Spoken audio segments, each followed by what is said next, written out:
Есептеңіз. Синус 15 градус бөлу синус 5 градус. Синус 75 градус бөлу косинус 5 градус. Бізде синус 75 градус косинус 15 градусқа тең болады. Екі бұрыштың косинусы 90 болса солай. Сосын барып біз ортақ бөлім береміз. Ортақ бөлім бізде синус 5 көбейту косинус 5 болады.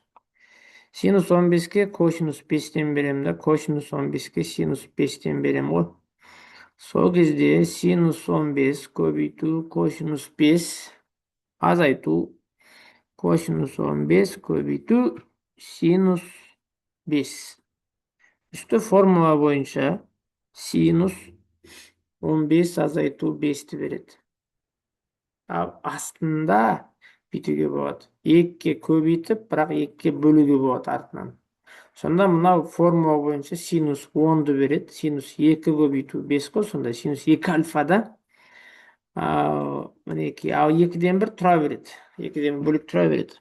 Сонда 15-тен 5-ті алсам 10, 2-ні 5-ке көбейтсем 10, синус 15 синус 10 қысқарады. 2 үстінен шығады да, бізде 2 болады.